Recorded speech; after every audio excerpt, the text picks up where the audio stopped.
So, hello everyone. Ayan po. So, short vlog lang ito mga kabayan. So, hindi ko nakuha yung aking iPhone.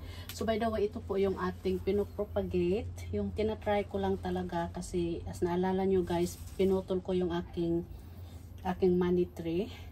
So, ito siya. Tinatry kong mag-propagate ng leaves. So, as napapansin nyo, mayroong mga dry leaves dyan. Ayan. Kasi hindi sila successful. But yung iba is yung green pa mga kabayan. Binabad ko siya sa water kasi kasabay ko siyang pinutol doon sa ating Red Anderson at saka sa ating Pink Princess. So ito muna yung uunahin ko. Ayan guys, may nakita kasi akong vlog na pwedeng ipropagate yung dahon ng ating money tree. Yung mother plant nito is nandoon sa taas. So ganyan na po yung looks ng kanyang ano guys, ayan. May mga roots po dyan, oh, yan, mga roots na tumutubo. Ayan. So, itatry ko siyang itanim dito sa ating pot.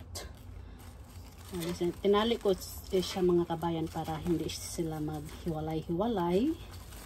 Ayan. Alisin natin yung tali.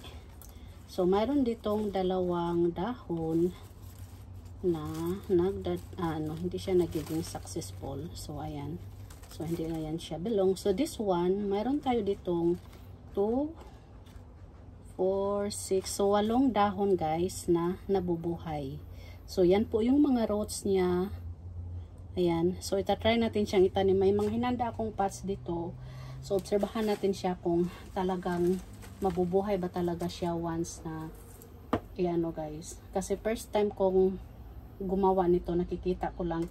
So, since ano pa sila gagawin ko is itatanim ko muna sila sa isang pot para malalaman natin kung ilan yung nabubuhay.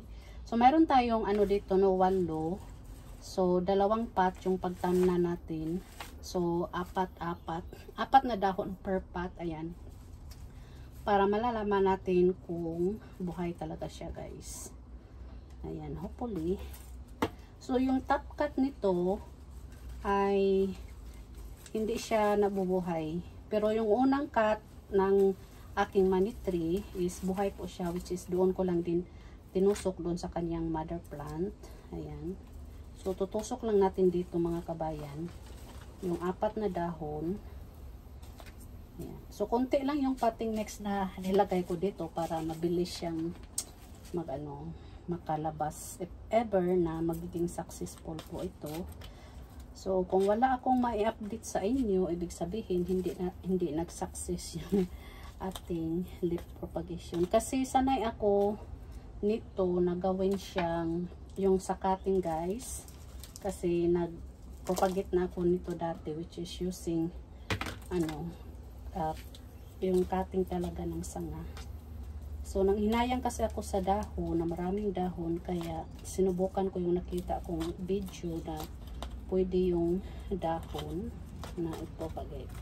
So, ganyan lang po. So, mayroon tayo ditong 4 na dahon. Ayan. And the next one is, magtatanim din tayo dito sa other pot. Yung 4 din na dahon. Ayan. So, yan po yung mga roots niya. And then, yung aking Pink Princess at saka yung aking Red Anderson ay itatanim ko na rin sila sa pot ngayon. Bago ko sila makalimutan or baka ma-overbabad sila sa tubig and malulusaw. 3.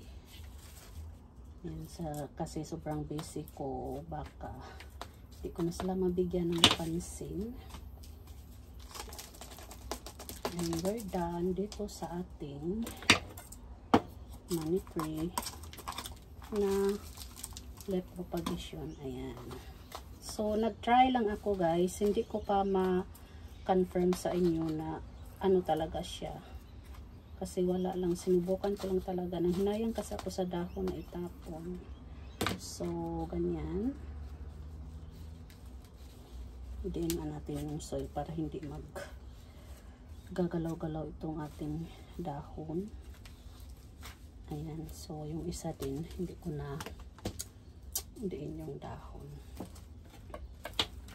Medyo maulan today. Ayan. So, yung plantita na maganda ang kuko, ayan. So, wala akong pakialam guys. kahit ganyan yung kuko natin when it comes to halaman. Ayan. So, diniin ko siya mga kabayan. Then, ilalagay ko siya mamaya sa safe place. Ayan. So, we're done sa ating leaf propagation ng ating money tree. Ayan. So, hopefully, magiging successful tayo. Ayan, o. So, yan. Hopefully. So, we're done. Update ko kayo if ever magiging successful siya or hindi.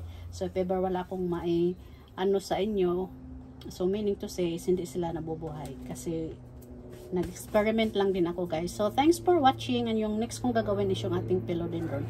Thank you!